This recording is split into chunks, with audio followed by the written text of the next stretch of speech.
Hello everyone, welcome back to Storytime with Gemma. Today we'll be reading Clark the Shark Loves Christmas. Written by Bruce Hale, illustrated by Guy Francis. It was Christmas time at Theodore Roosterfish Elementary, and all the fish were in a flurry, but no one was more excited than Clark the Shark. Ooh.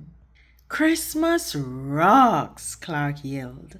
I love the decorations. Me too. And the cookies are even better, he cried. Yummy. But the caroling is the best, he yodeled. Fa la la la la la la. Cool your jets, Clark, said his friend Joey Mackerel. The best part of Christmas isn't munching and crunching and singing too loud.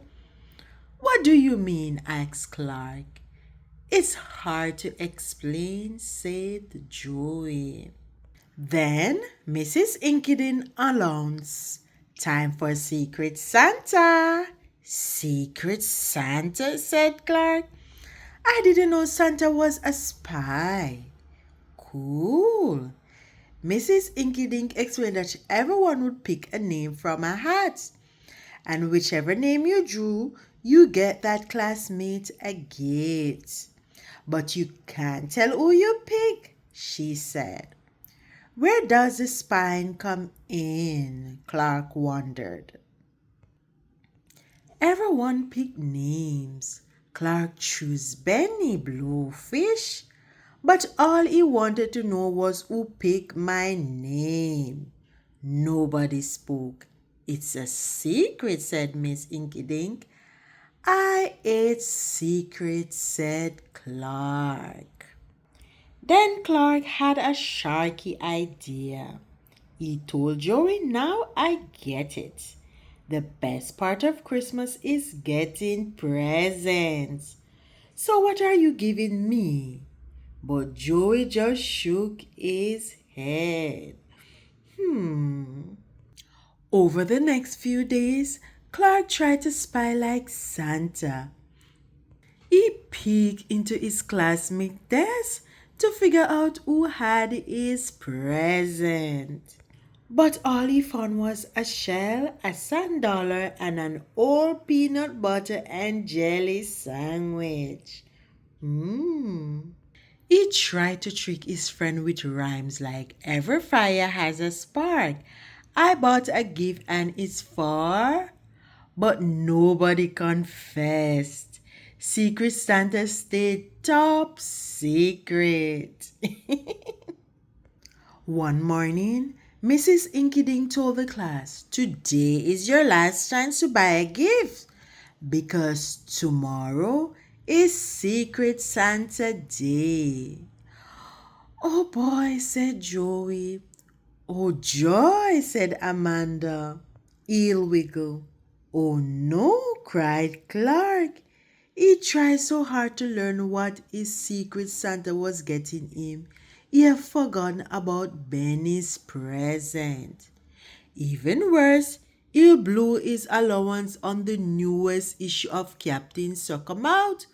Could Clark just give his favorite comic book to Benny? The next morning, everyone placed their presents around the class Christmas tree. There were big gifts and small gifts, lumpy gifts and dumpy gifts. But which one was Clark's? One by one, kids claimed their presents. A hula hoop, said Amanda. Perfect. I love to wiggle. A baseball cap, said Billy Ray. Ray, someone really knows me. Socks, said Sid the Squid. Thank you, Secret Santa. Wow, you got a lot of socks. Clark looked around at his smiling classmates with their perfect gifts, and his stomach gave a twinge. He should have gotten a kazoo. Did Benny even like comets? Clark whispered to Mrs. Inkydink, I have a problem. What is it? She asked. All the other Secret Santa got the right gift for the right person, he said. I'm afraid mine's not so hard. Mrs. Inkydink patted his cheek. It's the thought that counts. Clark cringed. He'd been thinking only of himself. At last, it was Benny's turn. He ripped open the wrapping while Clark held his breath. Wow! Captain Sackermouth, said Benny. I love Captain Sackermouth. Thank you, Secret Santa. Clark was so relieved. He blurted, You're welcome. Everyone laughed. Well, so much for that secret, said Mrs. Inkydink. Then Clark got a sweet surprise when he unwrapped his own present. Secret Santa's been spying on me, he cried. Yes, he has, Benny grinned. When all the gifts had been opened, Clark's class continued its party with cookies and carols and Christmas in fun. Christmas rocks, said Clark. But one thing about Christmas rock most of all. What's that? Asked Joey. Clark the shark smiled. If you want to be smart, always give from the heart. The end.